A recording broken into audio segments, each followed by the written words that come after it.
魔法が人を不幸にすることもある。そんなことない。俺たちがついてる。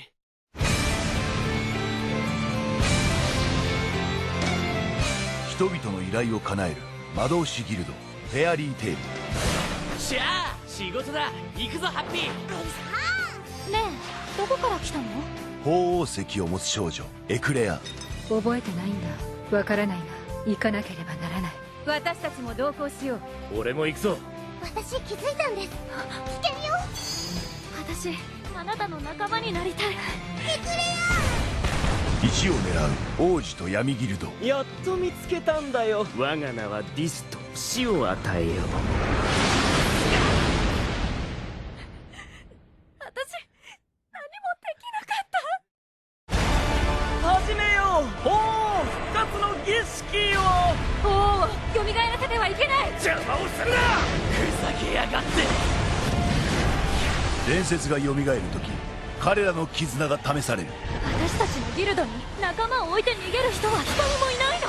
私は永遠の王になるのだ。生きるってのはそんなことじゃねえだろ。劇場版フェアリーテール鳳凰の巫女。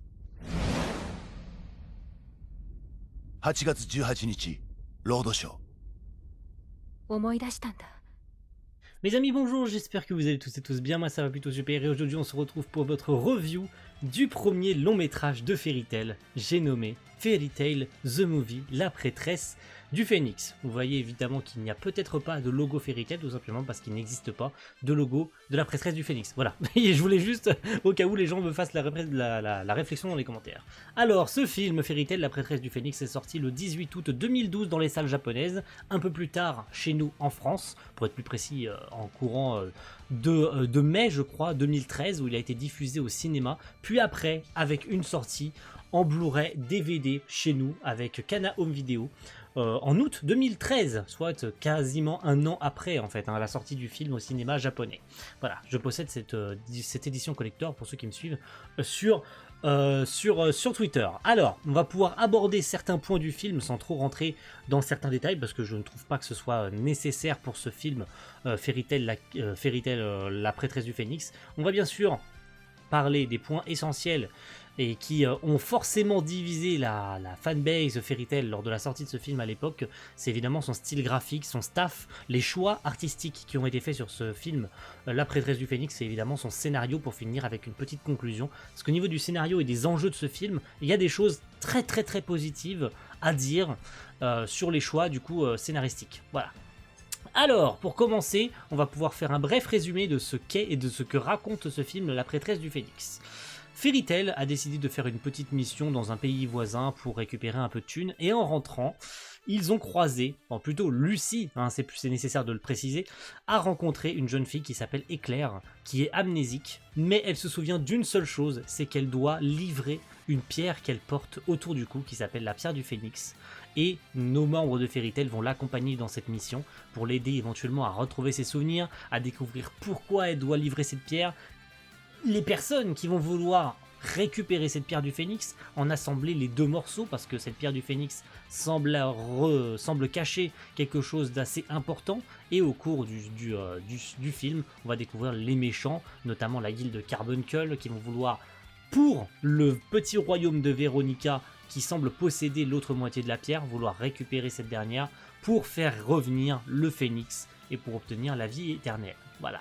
Ça c'était un résumé vraiment très complet que je vous ai fait ici. J'en ai même beaucoup trop dit par rapport à l'entièreté du scénario. Mais sachez que les persos principaux de ce film, c'est notamment Éclair bien sûr, qui est le centre du scénario, mais et surtout Lucie, parce que c'est important de le noter, Lucie est au centre de toutes les attentions dans ce film. Bon, Natsu et les autres ne sont pas en reste, mais Lucie est vraiment le centre même. Pourquoi? Parce que c'est elle qui va se lier d'amitié avec Éclair, c'est elle qui va permettre à Éclair d'ouvrir un petit peu son cœur, et parce qu'en plus elles se ressemblent, Lucie et Éclair sont quasiment pareilles, elles ont perdu toutes les deux un membre important de leur famille, ce qui va les rapprocher, ce qui va créer une amitié assez fusionnelle entre les deux, mais il y a des choses pas forcément très bonnes à dire aussi là-dessus, en ce qui concerne la durée de ce film, mais on y reviendra sur la partie des enjeux. On va pouvoir très rapidement parler du scénario, du staff, du scénario, du staff,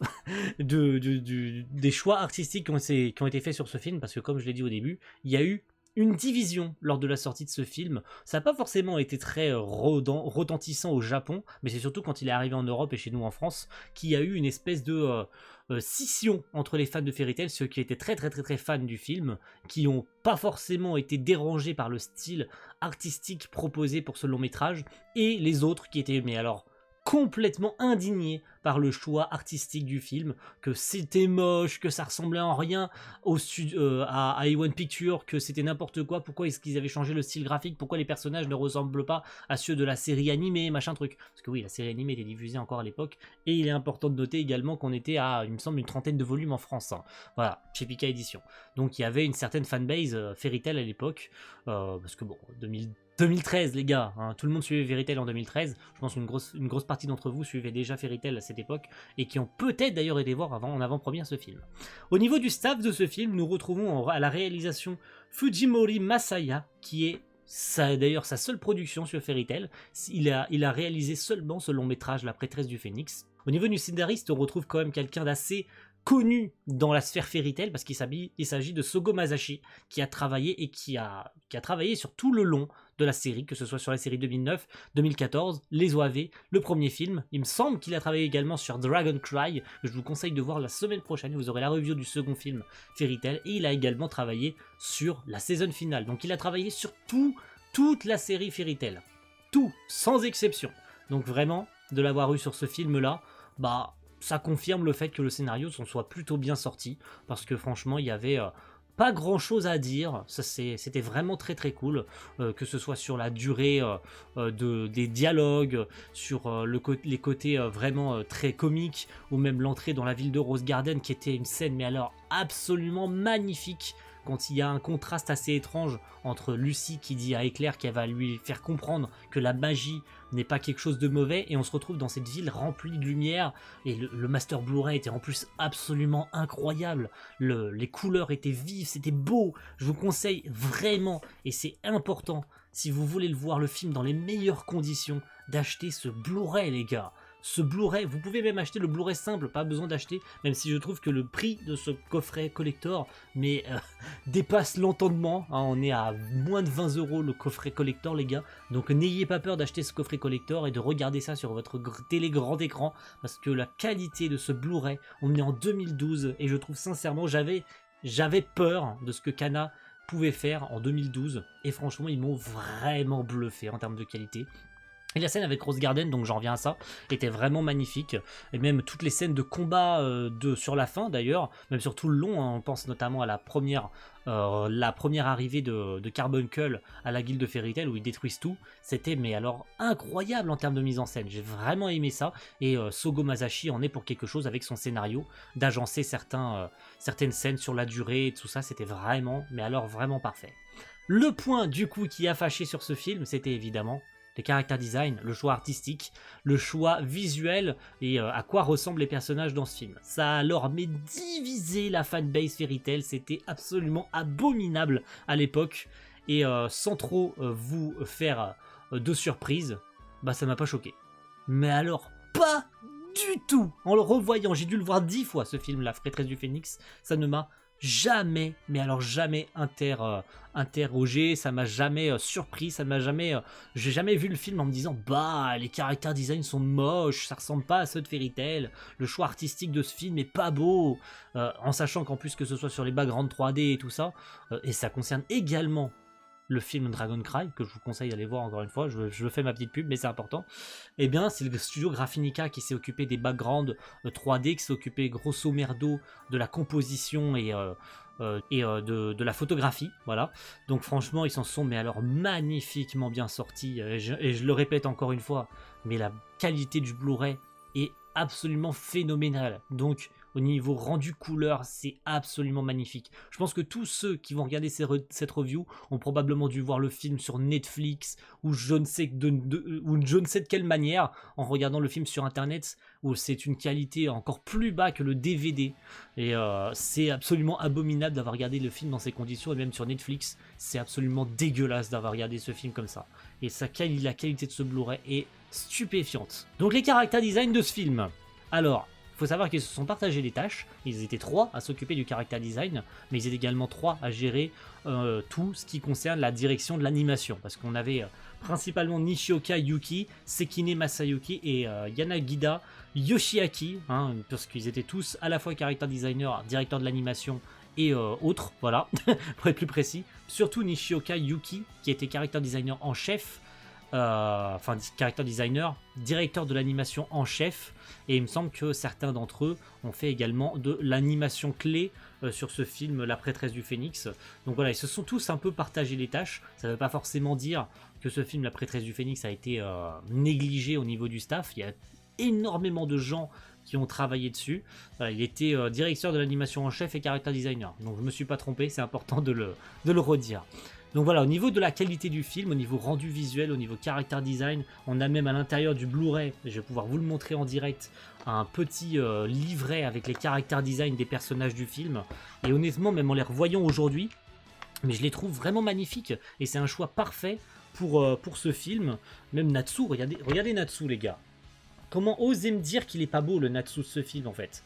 Alors, je veux bien que comparé à Dragon Cry qui date de 2017, c'est encore autre chose, mais osez me dire que ce film est pas beau quoi. Genre vraiment en termes artistiques et le choix historique que ça implique, osez me dire que ce film est moche. Je ne vous croirai pas. En toute honnêteté, je ne vous croirai pas. Voilà, c'était la partie un petit peu animation, choix artistique et visuel. On va pouvoir rapidement parler aux enjeux du scénario, de qui combat qui et la fin du film, ce que j'en pense avec une conclusion. Alors, les enjeux de ce film, en toute honnêteté, je le dis, je le répéterai sans cesse, vous l'avez sûrement vu d'ailleurs sur mon Twitter, mais ce film a 10 000 fois plus d'enjeux que tous les arcs au début de Fairy Tail. Je compte pas peut-être Tenro et tout ça, en sachant que je n'en ai pas parlé, qu'au niveau de la chronologie, ce film se place juste après Tenro. Hein. Voilà, c'est en fait le retour de la team Fairy Tail après Tenro. Bon, Lucy le précise également dans le film, elle est au courant que son père est décédé. Donc en fait, on se situe juste après le retour de la team de Tenro, mais avant l'horloge infinie. Voilà, c'est important également de le préciser parce que Lucy est bel et bien au courant que son père n'est plus là, hein, que son père est décédé. Mais on n'est pas encore à l'horloge infinie. Et c'est d'ailleurs ce qui donne un poids, mais alors un poids énorme à ce film, c'est que c'est Lucy qui en prend plein la tronche dans ce film. Hein. Elle en prend plein la tronche émotionnellement. C'est elle qui est le plus touchée psychologiquement dans ce film, que ce soit par Éclair qui se fait enlever, Éclair machin, Éclair ceci. Elle est tout le temps, mais alors tout le temps à parler d'Éclair. On la voit constamment inquiète. Au début, on la voit évidemment bouder parce qu'Éclair ne veut pas lui adresser la parole. Mais sur la fin, mais alors la scène finale, les gars, j'ai été même encore aujourd'hui, j'ai regardé le film un nombre incalculable de fois, je peux vous le dire, j'ai été touché à tous les coups par la scène finale où Éclair meurt. Voilà, voilà, c'est dit. Voilà, pour ceux qui n'ont pas vu le film, vous avez été spoilés les gars. Voilà, si vous n'avez pas vu le film, les gars, il date de 2012 le film. Si vous vous êtes fait spoiler, c'est pas de ma faute. Hein. Voilà. Mais j'ai été touché, mais alors à 10 000 km par toute la scène finale et la mort d'Éclair et tout ça. Je trouve que Lucy a été le point central de ce film avec sa relation avec Éclair et le départ de cette dernière, mais l'a brisé psychologiquement et émotionnellement. Et en toute sincérité, je trouve que ça concorde parfaitement avec ce qui arrive derrière, si on revient sur le scénario principal, avec l'horloge infinie qui encore traitera de Lucy en fait. Hein. Donc vraiment on sent que l'envie était de mettre Lucy en avant, notamment avec ce long métrage, mais également avec la suite du scénario principal, avec l'animé, avec l'horloge infinie. Ça fait ça fait une parfaite suite de logique des choses en fait. Et en toute honnêteté, je trouve, et ça va être à la fois un bon et un mauvais côté, c'est que ce film aurait pu être une partie intégrante du scénario principal.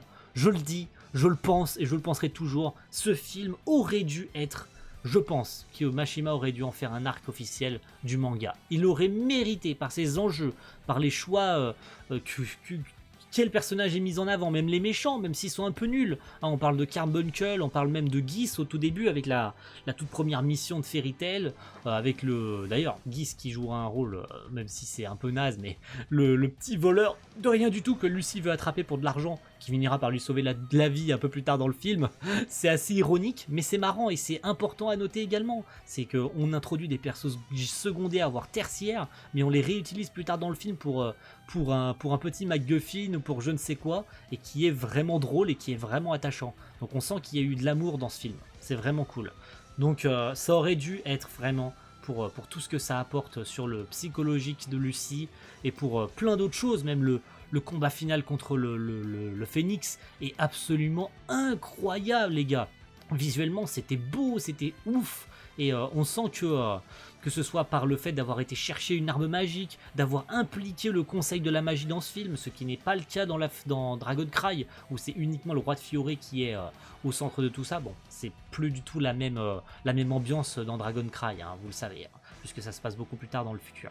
Mais d'avoir vraiment centré le conseil de la magie sur ça, que Makarov doit aller chercher une arme magique, donc qu'il soit carrément obligé de la voler, hein, pour être tout à fait sincère, que ça implique la destruction de Fioré. On sent qu'il y a eu une implication dans tout l'univers entier de Fairy Tail et que ça aurait pu tout simplement impacter tout l'univers si le Phénix avait détruit Fioré ou que ça aurait pu partir encore plus en couille que ça ne l'a été dans le film. Donc on sent qu'il y a eu une implication très très importante dans tous les événements qui en ont découlé et franchement je trouve encore une fois qu'il aurait dû faire partie intégrante du scénario parce que vraiment c'était ouf. Et c'est d'ailleurs le point noir également, hein. Je l'avais dit qu'il y avait un bon et un mauvais côté. Le bon c'est qu'il aurait dû faire partie du scénario, mais le mauvais c'est que ça va un poil trop vite. Alors je sais que je me contredis par rapport à ce qu'a fait le staff de ce film et notamment Sogo Masashi sur le scénario, mais ça va un poil trop vite dans le sens où ça fait qu'1h26, ce qui est pas forcément très long pour un long métrage, et le fait que plusieurs scènes, je trouve que en fait la relation Éclair-Lucie va à la fois trop vite et va à la fois pas assez vite. Je m'explique, c'est que 1h26, forcément, t'as pas trop le temps de développer certaines choses. Je trouve que ça a été ficelé comme il faut pour arriver à la conclusion telle qu'il l'avait décidé, telle que Mashima l'avait décidé dans son scénario original, parce que je vous rappelle que quand même Mashima était impliqué dans le scénario, et que après Sogo Masashi a su gérer par rapport à ce que Mashima lui avait probablement fourni, puisqu'il travaillait déjà sur l'animé, hein, voilà, sans le répéter 50 fois, mais... je trouve qu'il y a eu du manquement par rapport à ça. J'aurais vraiment, mais alors vraiment voulu voir si ça avait été un scénario, un arc entier de l'animé, voir plusieurs épisodes où on voit Lucie et Éclair se rapprocher de plus en plus. Ça aurait donné mais un poids encore plus important à la scène finale et à la mort d'Éclair en fait. Hein. D'autant plus avec l'horloge infinie, avec Michel et tout ça, qui a exactement le même... Exactement, c'est assez grossier de le dire comme ça, mais disons qu'il n'y a pas forcément le même découpage, il n'y a pas le même déroulé, mais vous voyez, la conclusion de l'horloge infinie est très bien, voilà, par rapport à la relation qu'il y a eu entre Lucie et Michel. J'aurais voulu avoir une conclusion un peu exemplaire, un peu pareille pour la prêtresse du Phénix, même si la conclusion de ce film est vraiment parfaite pour le coup, par rapport à tout ce qui a été raconté. J'aurais bien aimé qu'Éclair soit vraiment plus mis en avant, surtout que, et ce sera le dernier point, le film a eu un prologue, mais qui a été diffusé sous forme d'OAV, fourni dans le Blu-ray japonais. Donc c'est d'autant plus décevant de savoir que ce film a eu un putain de prologue destiné uniquement au Jap. Oui, parce qu'on n'a pas l'impression, on a l'impression au début du film que ça va un poil trop vite. Bon, on voit la scène d'introduction avec Éclair et tout ça, mais j'aurais bien aimé avoir un peu plus d'infos sur Éclair, sur son passé, sur d'où elle vient, etc. Cet OAV le raconte. Voilà. Cet OAV raconte qu'est-ce qui se passe après qu'Éclair soit partie du village de feu, après qu'elle ait obtenu la vie éternelle. Ça rencontre notamment avec le personnage très mignon d'ailleurs, hein, une petite mascotte en plus d'Happy et de Carla dans le film. Carla qui jouera un petit rôle, voilà. Sans plus, c'est important de le notifier parce que Carla ne sert tellement à rien dans le scénario qu'il faut, il faut systématiquement le noter pour que ce soit vu par les gens, parce que Désolé, mais voilà, j'aime pas Carla et personne ne l'aime de toute façon. Et ce personnage, c'est Momon. Et on voit, je crois, dans l'OAV d'ailleurs, c'est la rencontre avec Momon, hein, tout simplement. La première rencontre entre ces deux persos qui semblent être assez proches, mais vu que le film se contente de se dire j'ai recueilli Éclair, enfin, de ce que Momon, tout du moins, nous semble nous dire dans le film, c'est j'ai recueilli Éclair, j'ai passé de bons moments avec Éclair, mais le fait de ne pas avoir vu ces moments, de ne pas avoir, je sais pas, alloué une scène ou 2 scènes de plus sur un flashback avec Éclair qui vit ces moments avec Momon, ces moments détente ou ces moments que vous voulez, hein, peu importe, hein, n'importe quel moment que vous voulez dans le film, mais j'aurais aimé savoir ça. Et ça aurait encore plus rendu la mort d'Éclair ou encore celle de Momon un peu plus tôt dans le film encore plus impactante, encore plus puissante. J'aurais chialé mes morts en voyant Momon mourir pour sauver Éclair. Ça m'aurait donné encore plus d'émotions, encore plus de trucs de me dire ah ouais, non mais là le film il a des enjeux mais de fils de pute quoi. On est vraiment à des années-lumière de ce que le prochain long-métrage, même de ce que l'anime est capable de proposer maintenant. Surtout que on a toujours le traditionnel pouvoir de l'amitié et ce que vous voulez. Hein, voilà, ça change pas d'habitude. Et les combats ne sont pas non plus très divertissants. On sent que c'est juste le perso qui, pour l'instant, s'allie au prince, mais finalement, il le trahit à la dernière seconde parce qu'il veut obtenir la vie éternelle. Voilà, c'est classico-classique, quoi. On va pas chercher bien loin au niveau des méchants, quoi. Voilà, les combats sont assez classiques. Wendy n'a pas de combat digne d'elle. Heureusement, Dragoncry rattrapera ça. Grey, c'est expéditif. On a toujours le duo avec Jubia, qui est important à noter, qui se réitérera avec Dragoncry. Mais franchement, tout était presque parfait, si ce n'est les méchants, du coup. Hein. 10 n'était pas vraiment intéressant. Mais encore une fois, si ça avait été un peu plus long, que les méchants avaient été introduits comme il fallait, là ils ont été introduits un peu comme un cheveu sur la soupe, parce qu'il fallait des méchants dans le film. Donc voilà, ce film n'est pas parfait. Voilà, ça va être la conclusion. Ce film n'était pas parfait sur tous les points. Il avait de bons points et de mauvais points. Mais franchement, niveau visuel, j'ai vraiment rien à dire de plus. C'est le point qui a divisé tout le monde à l'époque. Mais ça ne m'a alors jamais dérangé. Je lui donne 9 sur 10, je lui retire un tout petit point, certains petits trucs que je ne développerai pas ici parce que ça ne concerne que moi, donc j'ai pas envie de créer de polémique. Donc voilà, je lui mets 9 sur 10 et j'aurais peut-être pu lui mettre moins parce que je faisais pas de vidéo, mais vous savez quoi, je vais lui mettre 9 sur 10 parce que il y a eu une tentative, il y a eu une tentative de risque et un risque pris de changer de style et d'imposer un style artistique pour ce film qui était différent de l'animé. Et franchement, pour le risque, ça mérite vraiment un point supplémentaire. Maintenant, le 10 sur 10, de toute manière, le film n'est pas parfait. Donc le 10 sur 10, forcément, je dois l'enlever quelque part. Donc voilà. Enfin, le point de moins, je dois l'enlever quelque part. Et encore une fois, je ne veux pas créer de polémique, donc je ne le dirai pas. Mais niveau scénaristique...